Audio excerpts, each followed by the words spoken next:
The final training session of the Rec Plus training will be a tournament setup. We will have 5 different styles of field. I have 3 of them on the screen right now, and I'll put 2 on later. Each field will ask the players to challenge the teams and the players to score in different spaces with different criteria using different techniques. So the goal will be to have 10 teams. With our current attendance, we have about 40 players at each attendance level. At the younger end, up to 50, so we'll have teams of probably 4 or 5. If a couple teams may have 5, and when that happens, we'll put a rule in that if that team with 5 goes up by 2 goals, then they have to remove a player off the field. And then the team with 4 gets a chance to have their first goal be worth 2 goals. So if we have offset teams, we'll have a way to sort of balance it while keeping players hopefully playing, because I do want everyone to play at all times if possible on the field. So that way we can get back even again and then play.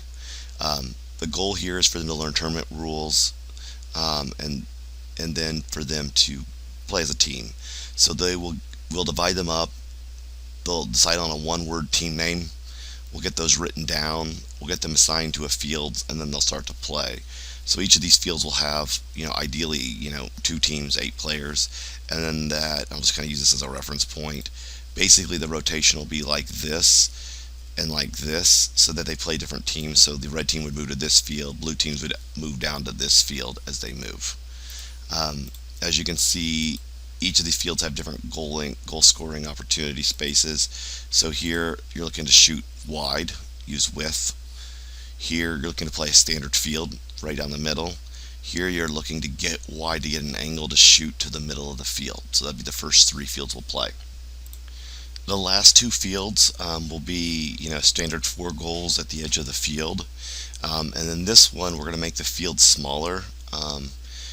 What we're going to do is put the goals further off the field, so there's space.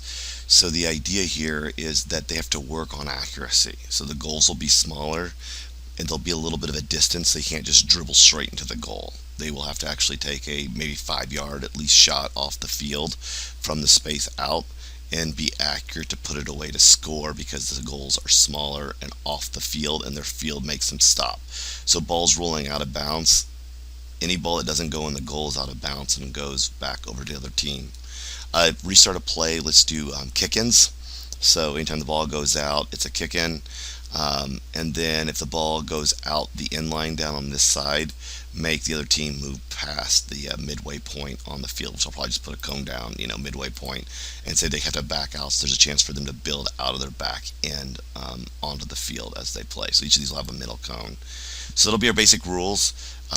Each game should last about 10 minutes, maybe shorter depending on what we got, because they'll give us 50 minutes, and we'll do I'd like to seed the last game and have a championship game, etc. down. So the top 2 teams play each other, then all the way down to teams 9 and 10 play each other at the end.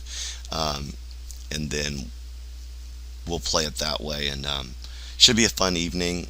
Coaches kind of can peruse fields. If we have more coaches than 5, then I can assign you a field, so you can kind of explain how the rules of your field, because this field in particular will have some different rules that need to be explained, so everyone's aware of what's going on. And then minimally referee, encourage, cheer on good plays, those kind of items. So that's what the evening will be.